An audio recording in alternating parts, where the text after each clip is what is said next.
유럽 전역을 숨막히게 하는 폭염 속에서 중국의 한 이름이 뜻밖에도 늙은 대륙 전체를 뒤흔들고 있습니다. 그 주인공은 미대하의 포터스플릿입니다. 실내기와 실외기가 반쯤 분리된 형태를 가진 이 휴대용 에어컨은 얼핏 보면 자동차 부품을 억지로 이어붙인 듯한 기묘한 디자인을 하고 있습니다. 중국 시장에서조차 최고급 제품도 아니고 가장 인기 있는 선택지도 아닙니다. 그런데 유럽에서는 이 제품이 사람들이 서로 차지하려고 줄을 서는 귀한 물건이 되어버렸습니다. 중국 소비자들이 크게 신경 쓰지 않던 물건 하나가 유럽의 중산층과 엘리트들을 수천만 동에 해당하는 돈을 들여서라도 사게 만들고 있습니다. 이것은 단순한 에어컨 이야기가 아닙니다. 이것은 서구 산업의 오만함을 정면으로 때린 한방입니다. 한때 기술, 생활 수준, 도시계획에서 세계를 이끌었다고 자부하던 대륙이 왜 여름 폭염 하나 앞에서 이렇게 무력해졌을까요? 그리고 왜 중국에서 만든 임시방편 같은 냉방장치 하나가 유럽 전체의 느림, 부주의, 무능을 이렇게 적나라하게 드러내게 되었을까요? 미대하 포터스플릿의 유럽 출시와 판매 돌풍은 더 이상 단순한 성공이라고만 표현할 수 없습니다. 그것은 서구를 향한 중국 기업의 노골적이고 화려한 기습 작전과도 같았습니다. 처음 이 제품의 가격은 800유로에서 1200유로 사이였습니다.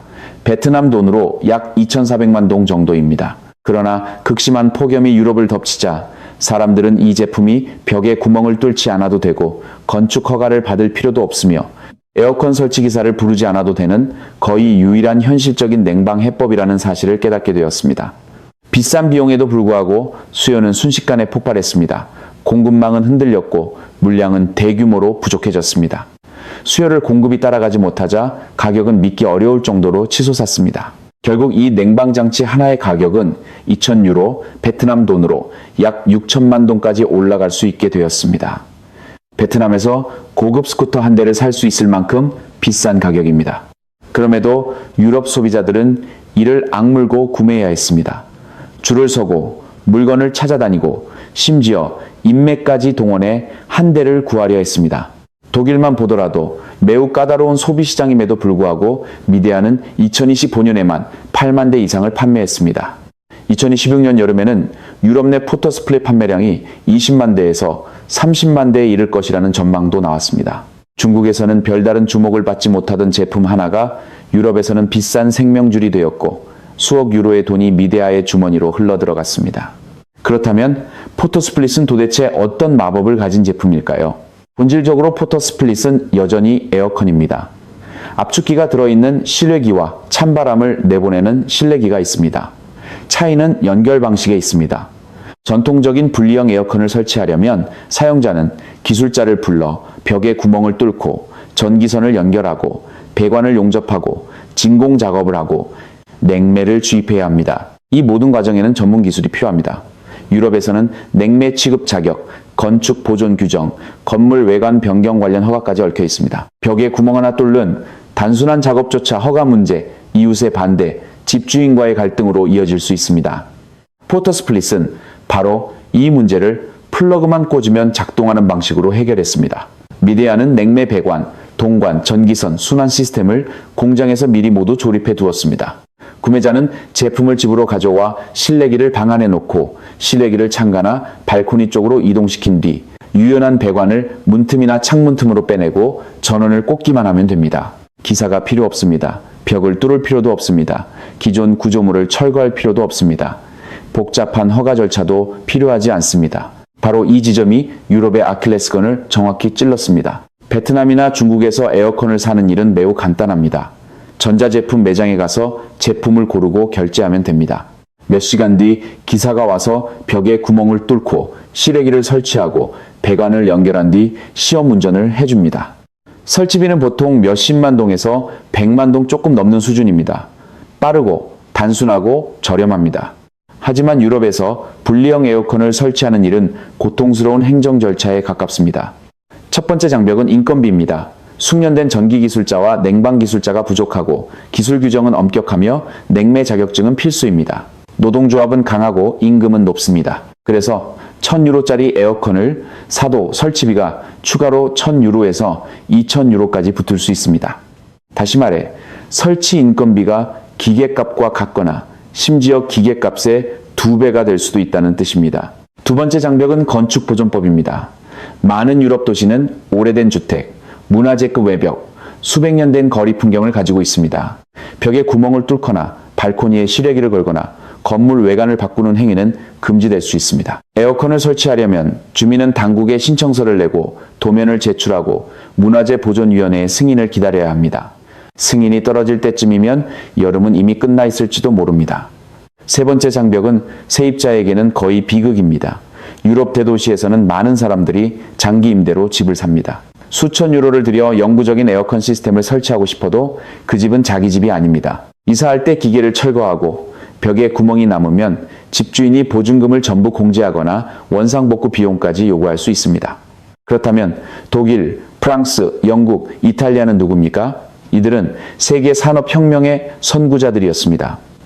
독일은 보시, 지멘스, 밀레 같은 세계적인 전자가전 제조기업을 보유하고 있으며 정밀기계와 공학기술의 강국으로 군림해 왔습니다. 프랑스는 고도로 자동화된 금속산업과 기술산업을 자랑해 왔습니다. 그들은 한때 자신들이 기술과 연구개발 능력에서 인류의 등대라고 말하며 세계를 내려다보았습니다. 그들은 늘 아시아 국가들을 깔보았습니다. 동양의 생산 능력을 과소평가했습니다. 그저 대량 생산, 복제품, 짝퉁일 뿐이라고 생각했습니다. 그러나 기후변화가 현실이 되었을 때 시민들이 엄격한 법규에 맞으면서도 이동 가능한 냉방장치를 간절히 원했을 때 거대한 유럽 기업들은 사라졌습니다. 완전히 마비되어 있었습니다. 왜 이런 민망한 상황이 벌어졌을까요? 이것은 유럽 엘리트의 유전자 속에 깊이 밝힌 오만함, 낡은 보수성, 좁은 사고방식이 낳은 필연적인 결과입니다. 수십 년 동안 유럽의 정치 엘리트와 산업 거물들은 놀라울 만큼 순진하고 근시안적인 편견을 품고 있었습니다. 유럽 대륙은 온대 지역에 있고 날씨는 1년 내내 시원하고 쾌적하다. 여름에는 창문을 열어 신선한 공기를 들이면 충분하다. 우리는 에어컨을 쓸 필요가 없다. 그리고 국내 시장에 필요가 없으니 그들은 국내 현실에 맞는 저렴하고 실용적인 에어컨을 연구하거나 생산하거나 설계하는 데 관심을 두지 않았습니다. 이것이 바로 오만함의 전형입니다. 내가 필요 없으면 세상도 필요 없고 미래도 필요 없을 것이라는 사고방식입니다. 그들은 지구온난화에 관한 과학 보고서를 외면했습니다. 엘니뇨와 기후변화가 유럽 대륙을 불타는 집게처럼 조여오고 있다는 현실을 부정했습니다. 가장 기본적인 인간의 생존 욕구를 해결하는 데 집중하는 대신 유럽 기업들은 멀고 비현실적인 첨단 기술 연구와 과도하게 높은 사회환경 지배구조 기준을 만드는 데 빠져들었습니다. 그들은 수천 장의 관료적 문서, 숨막히는 배출 기준, 경직된 노조 보호 법안으로 스스로의 손발을 묶었습니다. 그 결과 기업이 시장 변화에 반응하고 적응하는 능력은 완전히 질식했습니다. 이 오만함과 쇠퇴는 에어컨 산업에만 국한되지 않습니다. 그것은 한때 유럽의 중추였던 여러 핵심 산업을 서서히 죽이고 있습니다. 독일 자동차 산업을 보십시오. 그들은 한때 내연기관에 극도의 자부심을 가지고 있었습니다. 그들은 일론 머스크의 전기차와 중국 전기차를 배터리로 움직이는 어린이 장난감에 불과하다고 비웃었습니다. 그들은 세계가 영원히 자신들의 변속기와 가솔린 엔진에 의존할 것이라고 믿었습니다. 그런데 지금 냉혹한 현실은 무엇입니까? 중국의 BYD 전기차와 테슬라의 전기차가 독일 자동차 기업들을 그들의 안방에서 밀어내고 있습니다. 폭스바겐, 메르세데스, 벤츠, BMW 같은 불멸의 브랜드들은 정부의 도움을 요청하고 역사적인 공장을 닫고 수많은 노동자를 해고해야 하는 상황에 몰리고 있습니다. 기술은 낡았고 생산비는 너무 높으며 가격과 스마트 기능 양쪽 모두에서 경쟁이 어려워졌습니다. 통신과 정보기술 산업도 마찬가지입니다. 유럽은 한때 휴대전화 세계를 지배했던 노키아를 자랑했습니다. 그런데 지금 그들에게 무엇이 남았습니까? 거의 아무것도 남지 않았습니다. 메타, 페이스북, 틱톡과 경쟁할 만큼 강력한 소셜 네트워크도 없습니다. iOS나 안드로이드와 맞설 운영체제도 없습니다. 유럽의 핵심 5G 네트워크 인프라마저도 한동안 중국의 화웨이와 ZTE 기술에 크게 의존해 왔습니다. 기온이 갑자기 40도까지 치솟았을 때 유럽 기업들은 새로운 설계를 내놓지도 못했고 공장을 재편하지도 못했으며 생산 라인을 유연하게 바꾸지도 못했습니다. 그들은 그저 국민들이 더위에 쓰러지는 것을 바라볼 수밖에 없었습니다. 그리고 아시아 경쟁자들이 수십억 유로 규모의 시장에 침투해 장악하는 것을 막지 못했습니다. 한때 세계를 향해 자유무역을 설교하던 유럽은 이제 생존을 위해 동방 국가들의 공급망에 의존해야 하는 처지가 되었습니다. 그렇다면 유럽의 구세주가 왜 중국에서는 찬밥 신세였을까요? 중국에서 전통적인 에어컨을 사는 일은 매우 쉽습니다. 기술자는 많고 가격 경쟁은 치열하며 많은 업체는 무료 설치까지 제공합니다. 추가 비용이 발생하더라도 몇백 위안 수준에 그칩니다. 소비자 입장에서는 더 비싸고 더 부피가 크며 수십 킬로그램짜리 시래기를 창문 밖으로 옮겨야 하는 제품에 돈을 쓸 이유가 없습니다. 그저 직접 설치했다는 명분 하나를 위해 그런 불편을 감수할 필요가 없는 것입니다. 더 중요한 것은 중국의 주거 인프라가 이미 에어컨 설치를 전제로 설계되어 있다는 점입니다. 대부분의 현대식 아파트에는 동관을 통과시킬 구멍이 미리 뚫려 있고 발코니나 외벽에는 실외기 설치 공간이 마련되어 있습니다. 기사는 기계를 가져와 미리 뚫린 구멍으로 배관을 통과시키고 실외기를 고정하고 시험 운전만 하면 됩니다. 복잡한 허가도 필요 없습니다. 문화재, 보존법 위반도 없습니다. 유럽처럼 이웃이나 집주인에게 시달릴 일도 없습니다. 따라서 중국에서는 전통적인 분리형 에어컨이 여전히 최적의 선택입니다. 더 싸고, 더 튼튼하고, 더 조용하고, 더 효율적입니다. 반대로 포토스플릿은 여러 약점을 드러냅니다. 작동하려면 유연한 배관을 창문이나 발코니 문틈으로 빼내야 하므로 문을 완전히 닫을 수 없습니다. 그 틈으로 에어컨 소음과 거리의 소음이 방 안으로 들어와 조용함을 해칩니다.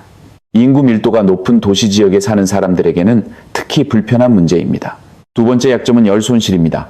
창문을 살짝 열어둔 상태에서는 실내에 차가운 공기가 빠져나가고 바깥에 뜨거운 공기가 안으로 밀려 들어옵니다. 기계는 그 열을 보상하기 위해 계속 돌아가야 하고 그 결과 효율은 떨어지고 전력 소비는 늘어납니다. 넓은 방에서는 냉방 능력이 더욱 제한됩니다. 게다가 중국 내수용 에어컨 모델들과 비교하면 포터스플릿은 기술적으로 특별히 뛰어난 제품도 아닙니다. 이미 많은 저가형 에어컨에도 IoT 연결, 자동 세척, 지능형 온도 제어 기능이 들어가 있습니다. 그에 비해 포터스플릿은 프리미엄 제품이라기보다는 임시 방편에 가까운 해결책으로 보입니다. 그렇다면 기술적 결함이 많고 전기를 많이 먹고 소음이 있으며 14억 명의 내수 시장에서 큰 환영을 받지 못하는 이런 제품에 왜 중국 제조사들은 수백만 달러를 들여 생산 라인을 마련했을까요?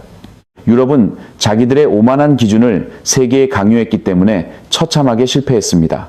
그들은 내가 필요 없으니 하지 않는다는 사고방식에 매달렸습니다. 세계가 자신들의 기준을 중심으로 돌아가야 한다고 믿었습니다. 하지만 미대와 하이얼, 그리 같은 중국 기술 기업들의 DNA는 완전히 다릅니다. 그들은 세계 시장이라는 사막에서 먹잇감을 찾는 굶주린 늑대무리 같은 사고방식을 가지고 있습니다. 중국 기업에게 제품은 기술적으로 100% 완벽할 필요가 없습니다. 유리 진열장에 놓일 예술작품일 필요도 없습니다. 그들이 가장 중요하게 보는 것은 단 하나입니다. 시장이 어디에서 아파하고 있는가? 그 고통의 가격은 얼마인가? 그리고 내가 어떻게 가장 빠르게 그 돈을 가져올 수 있는가? 미디어는 경제적 암살자의 눈으로 유럽 대륙의 지도를 바라보았습니다. 그들은 서구의 심장을 그대로 꿰뚫어 보았습니다. 그들은 부유한 서구인들이 40도의 폭염 속에서 녹아내리고 얼굴에서 땀이 쏟아지는 모습을 보았습니다. 그들은 문화유산을 보호한다는 명목의 불합리한 도시계획 규정이 오히려 시민들을 옥죄는 목줄이 되고 있음을 보았습니다. 그들은 나사 몇 개를 조이는 일에도 베트남 돈으로 6천만 동에 달하는 터무니없는 인건비 견적이 붙는 현실을 보았습니다. 그리고 중국 엔지니어들은 머리를 굴렸습니다. 유럽의 치명적인 약점을 잡아내 그것을 제품의 장점으로 바꾸었습니다. 쉬운 이동성, 기술자 없는 설치, 벽을 뚫지 않아도 되는 구조, 철거가 필요 없는 방식, 유럽의 건축 유산을 절대적으로 존중한다는 메시지. 그들은 완벽하지 않은 제품을 포장해 서구 시장에서 혁신적이고 고급스럽고 해방적인 기능으로 팔았습니다.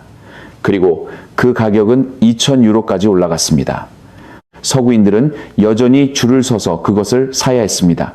심지어 고맙다고 말해야 하는 처지가 되었습니다. 미데아가 실제로 파는 것은 고성능 에어컨이 아닙니다. 중국이 서구에 판매한 것은 완벽한 해결책입니다. 그들은 유럽 행정 시스템의 경직성, 부패, 무능을 정확히 찾아내고 철저히 이용함으로써 수억 유로의 이익을 본국으로 가져갔습니다. 이것이 국제 비즈니스의 정점입니다. 세상의 지배자는 반드시 우주에서 가장 진보한 공상과학 기술을 가진 사람일 필요가 없습니다. 승자는 가장 유연한 공급망을 가진 사람입니다. 한 사람에게는 쓰레기처럼 보이는 물건을 다른 사람에게는 생명을 구하는 보물로 바꿀 줄 아는 사람입니다. 자신의 오만한 자존심을 내려놓고 고객의 골마 터진 고통을 제대로 바라보고 해결할 줄 아는 사람입니다.